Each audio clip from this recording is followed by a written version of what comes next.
relembrando as verdades ouvidas. Está escrito em Hebreus capítulo 2, verso 1. Por esta razão, importa que nos apeguemos com mais firmeza às verdades ouvidas, para que delas jamais nos desviemos. Hebreus capítulo 2, primeira parte, por William Marion Branham. Possa Deus dirigir esta casa, neste tabernáculo nesta manhã.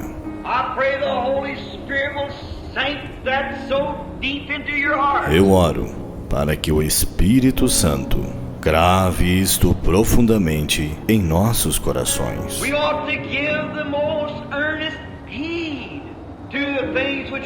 Importa que nos apeguemos com mais firmeza às verdades ouvidas. Que tipo de pessoas devemos ser? Quando vemos o grande Jeová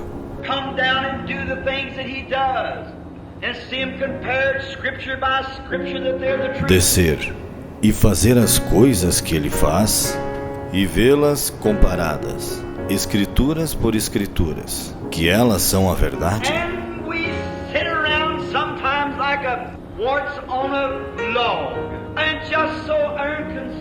E estamos assentados às vezes como um parasita em um toco, e tão indiferentes.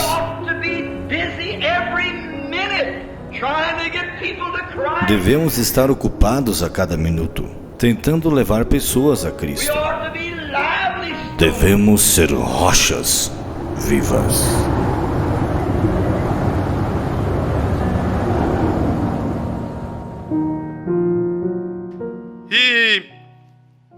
Enquanto eu estava lendo isto, eu fiz questão de que os irmãos observassem novamente como que o profeta coloca isto.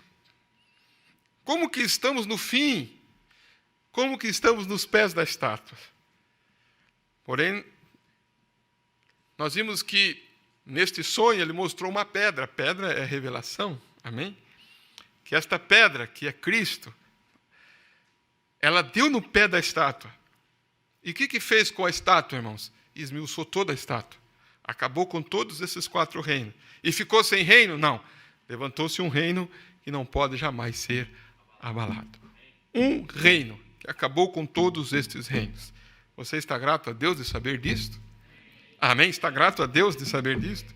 E a pedra lançada sem mão, que outrora alguém desprezou, hoje encontrou lugar em meu coração. E a pedra lançada sem mãos, que outrora alguém rejeitou, hoje encontrou lugar em seu coração. Então, no seu coração tem um reino já, Temos um reino. Está aqui dentro de mim o meu país, Está aqui dentro de mim este reino. Como nós temos aprendido, nós já estamos neste reino espiritual. E logo, esse reino se materializará aqui nesta terra. Amém? É isso que nós estamos firmados nesta noite. Temos recebido um reino que jamais pode ser abalado. Amém? Agora, observe isto aqui. Ainda um pouquinho mais nesta leitura agora, que a igreja pode ter esta pequena noção, Talvez futuramente vamos falar um pouquinho mais sobre essa estátua. Mas eu quero que vocês observem agora na leitura. Vamos novamente aqui na leitura, no parágrafo 198, que no 197, vocês entenderam aonde que o profeta entrou aqui? Todos entenderam? Diga amém, Então, quando ele cita aqui, ele cita esses demônios,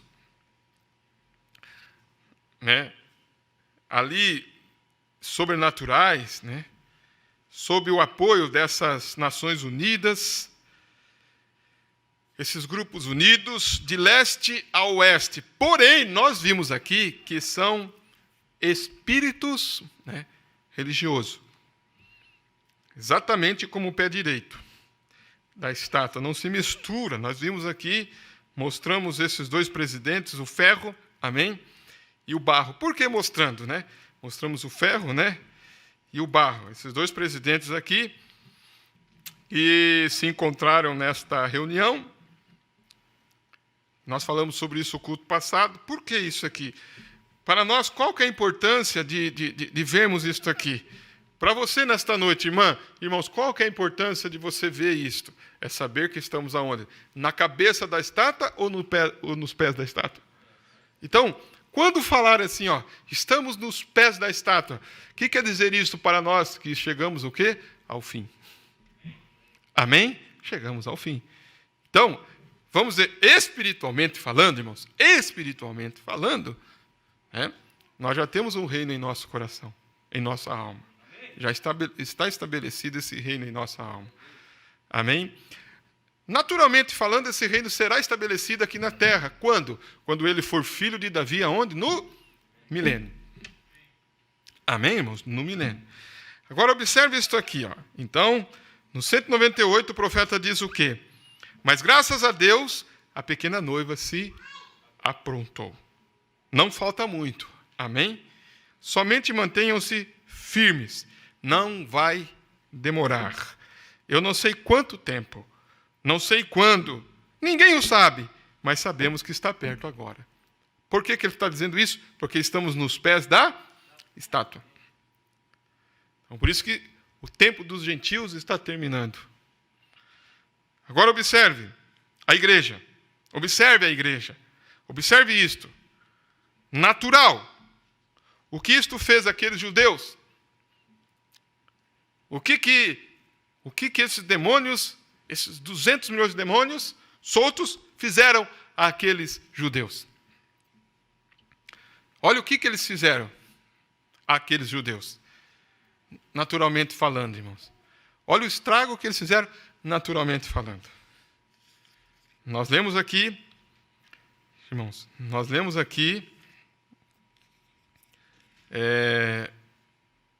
o que eles fizeram.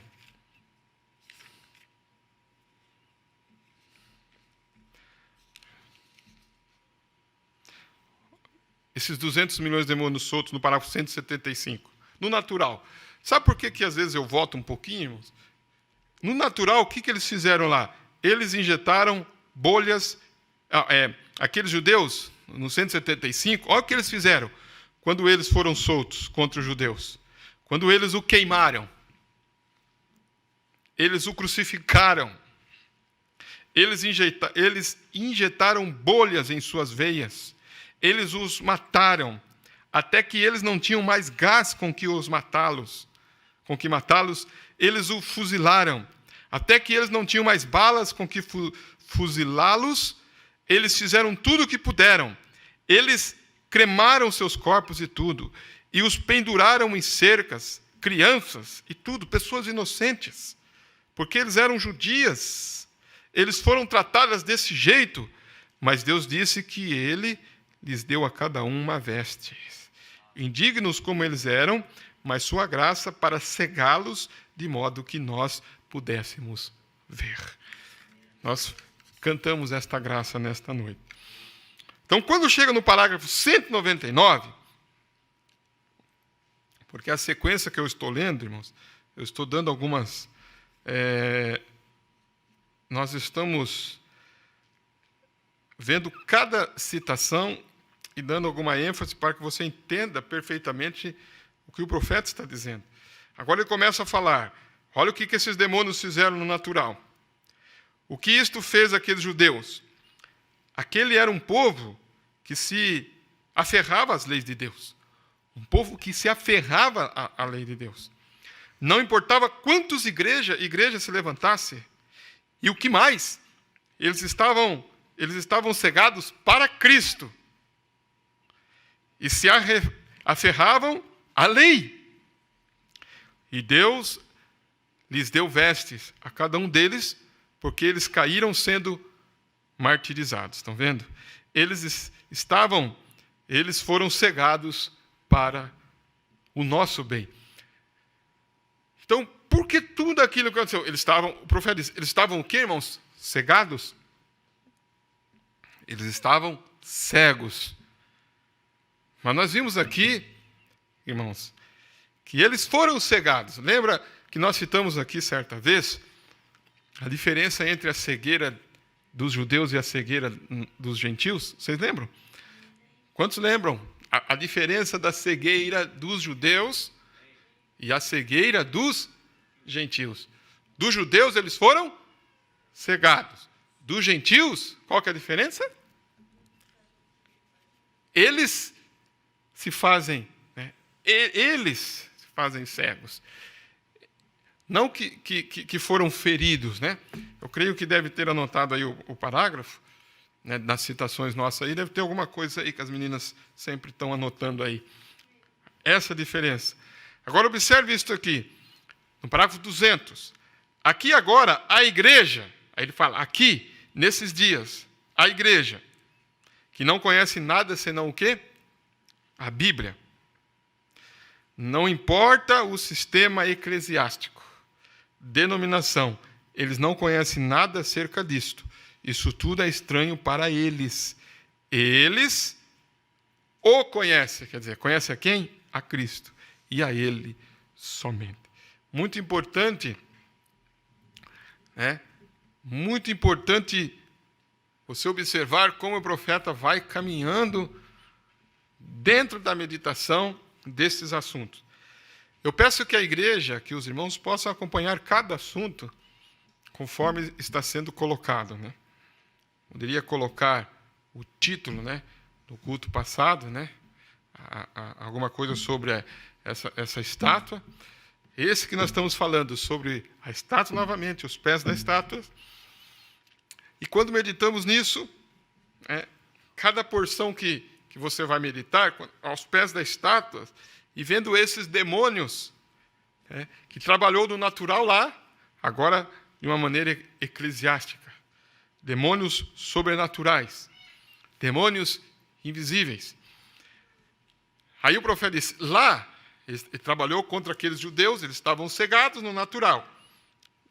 Judeus que realmente se apegavam à lei. Aí ele disse, a igreja nos dias de hoje aqui, a igreja nos dias de hoje também, essa igreja, a noiva, não conhece nada senão o quê? A Bíblia. Não importa o sistema religioso, não importa a denominação, eles não conhecem nada acerca disso. Isso tudo é estranho para eles. Eles o conhecem. Esse o é Cristo. E a Ele somente. As pessoas hoje, o profeta diz, hoje parece que são como Pedro, né? E os demais eram lá em cima no Monte da Transfiguração. Ele dá um exemplo para nós. Conforme o profeta vai indo, irmãos, você tem que ir caminhando com ele. Então, aqui, quando ele chega aos pés da estátua e mostra o final de tudo, e dizendo, mas a igreja está preparada, a minha igreja se aprontou, a igreja vai subir no rapto, amém? Ele disse, agora observe, ele vai dizer, agora observe esses demônios, esses demônios que estão aí soltos. Observe esses demônios. Que perseguiu os judeus lá no natural, ele disse, e agora estão aqui perseguindo na esfera eclesiástica. Ele disse, mas as pessoas, ele dá um exemplo aqui, as pessoas hoje, parece que são como Pedro e os demais lá no Monte da Transfiguração. Por que ele cita isso? Disse, eles ficaram tão entusiasmados quando viram o sobrenatural sendo feito, e um disse, faremos uma igreja dos profetas, uma para Moisés. E assim é o povo, ele disse, hoje. Os pentecostais, né, fizeram. Eles disseram, vamos fazer uma assembleia, vamos fazer uma Deus e Amor, vamos fazer, né, uma pentecostal, uma igreja da unidade, uma da dualista, e assim sucessivamente. Mas, enquanto ele estava ainda falando, Jeová exclamou, e o que ele disse? Este é o meu filho amado, o qual é a palavra, a ele ouvi. Está vendo? Ele é o quê? A palavra. Vocês entenderam, irmãos? Ele é a palavra. A hora em que estamos vivendo, os eclesiásticos, que são os religiosos, de espíritos unindo-se agora. Por isso que é os pés da estátua lá, unindo-se ali, mesclando-se. Isto já está sendo escrito aqui, nesta nação agora. Que estas igrejas têm de ser fechadas, a não ser que esteja com a organização. É uma união, ele diz, é um boicote. Assim como a marca da besta. Vocês sabem o que é boicote? Alguns sabem, alguns não, né? Um boicote, irmãos, um boicote, para que vocês entendam, né? É algo que é feito para derrubar alguém. Algo que é feito para derrubar alguém. Vamos dar um exemplo. Né? Um boicote seria como, por exemplo, se eles quisessem derrubar o presidente da nação, né, para que colocasse outro no lugar, né, como que eles vão derrubar? Então, eles têm que fazer um boicote. O que é um boicote? Se eles conseguirem, por exemplo, né, vamos dar um exemplo, se eles conseguirem mexer com todos os caminhoneiros, né, e todos os caminhoneiros entrarem em greve, por exemplo, e parar o Brasil. E a intenção deles não é tanto, eu estou fazendo isso entre aspas aqui, para que vocês tenham ideia. A intenção deles não é tanto conseguir uma melhora no preço do combustível, não é tanto conseguir uma melhora no preço dos como é que fala, irmãos? Me ajuda aí. Do transporte, como é que fala? Do frete. Acompanhe o pastor, irmão. Não seria tanto. A ideia deles seria derrubar quem? O presidente. Mas eles não podem falar assim, ó, vamos derrubar o presidente, porque se ele falar isso, o que vai acontecer? Ninguém vai querer derrubar o presidente. Então, eles têm que entrar com um boicote. Qual que é a ideia de fazer a greve? É realmente conseguir os benefícios ou é derrubar o presidente? É derrubar o presidente. Então, eles usam a greve como um boicote. Vocês entenderam agora? Estou dando um exemplo para que vocês possam entender. Né? É como, por exemplo, né? Eu quero que vocês anotem aí, igreja, irmãos, vocês que estão me ouvindo, porque essa palavra boicote, o profeta sempre está usando isso. Vocês vão ler. E se você chegar lá e não entender, porque o profeta disse, é um boicote. Está dizendo, é um boicote. Essa palavra boicote, ela veio, né? Deriva, né, no caso, de um nome de um proprietário, né, irlandês que morou lá no século, aqui mostra o século XIX. Esse proprietário, né, ele viu os seus arrendatários recusarem trabalhar devido à severidade e exigência que ele tinha. Tem a história completa que mostra que esse homem, né, que tinha esse sobrenome aqui, Boicote, ele tinha uma severidade, né, dentro da sua fazenda lá, sua propriedade. Era muito severo, com muita exigência, né? E aí os arrendatários resolveram, né, recusar trabalhar para ele. Aí se uniram todos e recusaram por causa das exigências. Aí tem a história, mas é bom vocês saberem para entender. E disso, né, quando eles rejeitaram, né, fazer isto, então o que acontece? Esses inquilinos, né, colonos, eles se uniram, né, e exatamente por causa dessa pressão desse homem. Então, depois você pega aí resumido, deve ter alguma resenha aí, né, irmão Jean? Vocês que entendem de resenha aí, deve ter alguma resenha aí, e acha e coloca para mim. Mas vocês já ficam aí, aqueles que estão acompanhando, já anotem aí, anote e vejam aqui esse boicote que o profeta cita. Depois, talvez no culto que vem, quando eu cheguei de viagem, cheguei muito em cima da hora e não deu para mim imprimir, que aí eu ia explicar para a igreja. Eu estive estudando isso aqui e achei muito importante isso, porque ele está citando que essas uniões de igrejas, tudo que está acontecendo aí, é um boicote. Então, a intenção deles é unir as igrejas? A intenção deles é o bem da igreja? É o bem da palavra? É o bem de Cristo? É o bem da verdade?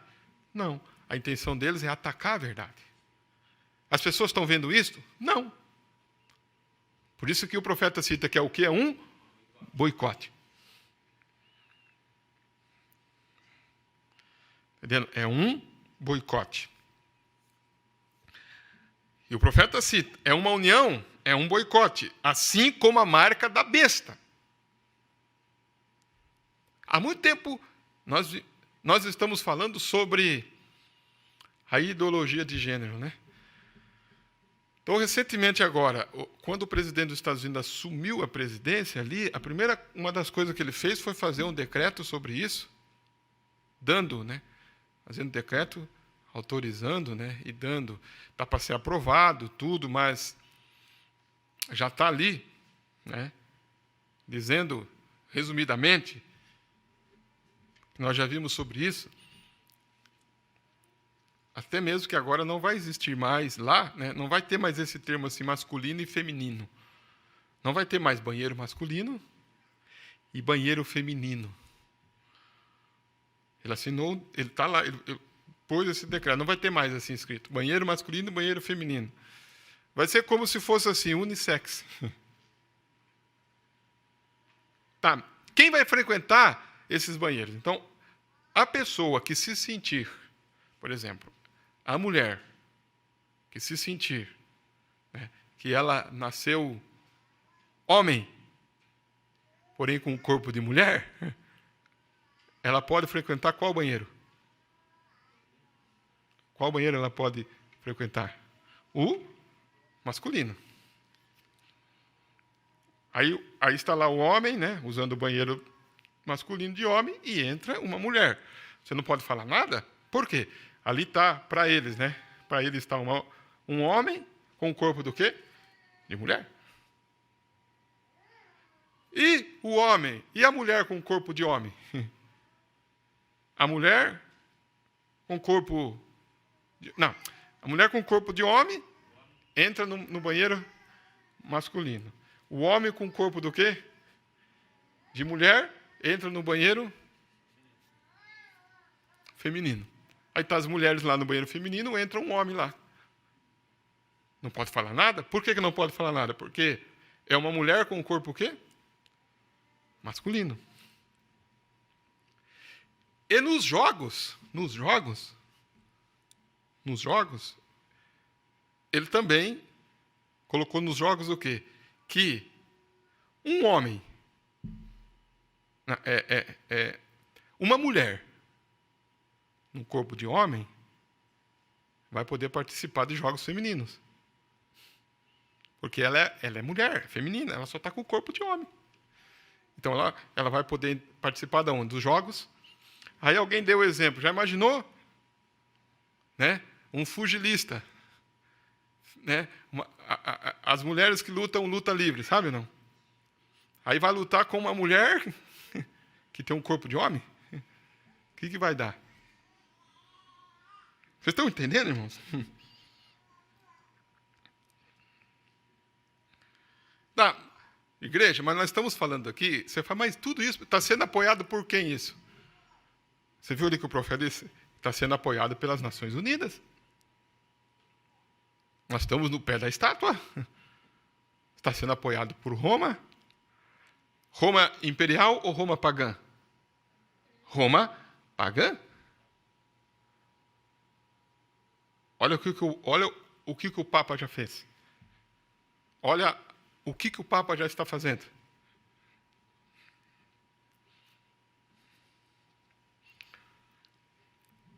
Por isso que o profeta está dizendo aqui, ó, é um boicote. Porque quando houve, irmãos, vocês vão entender esse boicote, quando houve a questão de que o rei Herodes mandou matar as crianças de 2 anos para baixo, qual que era a finalidade, irmãos? Matar quem? Matar Jesus. Então, aqueles soldados que estavam matando aquelas crianças de 2 anos para baixo, talvez pensavam que era para não aumentar muito os homens. Não foi isso que Faraó fez lá, irmão? Faraó não fez isso lá? Israel começou a crescer e ele falou assim, não, essa nação vai se tornar muito forte aqui e vai acabar, né, dominando nós. Porque são um povo forte, hebreus, eu vou perder a mão de obra escrava. Ele decidiu fazer o que então? Matar todos os meninos que nascessem? Mas a ideia era matar os meninos? Não, era um boicote. Vocês entendem, irmãos? Era um boicote. A ideia era matar quem? Moisés. Mas dentro desse boicote, né, Deus deu uma saída para Moisés. Não deu, irmãos? Preparou uma arquinha para ele, não foi? A mãe teve uma inspiração. Deus falou com ela, falou com Joquebede, faz uma arca, betume por dentro e por fora, coloca Moisés ali e solte no rio Nilo. Aquele que tentar ganhar a sua alma, perdê-la. Mas aquele que entregar, guardá-la. Nós não aprendemos isso? Se você tenta ganhar este mundo, você vai perder a sua alma. Veio uma inspiração ali. Então, dentro desse boicote que está sendo feito, o nosso escape, irmãos, é esta arca da palavra para nós. É o nosso escape nesses dias, irmãos. Por isso que ele está dizendo isso aqui, ó. Prestem bem atenção. Depois nós voltamos um pouquinho mais sobre esse boicote. No próximo culto, as meninas preparam para mim.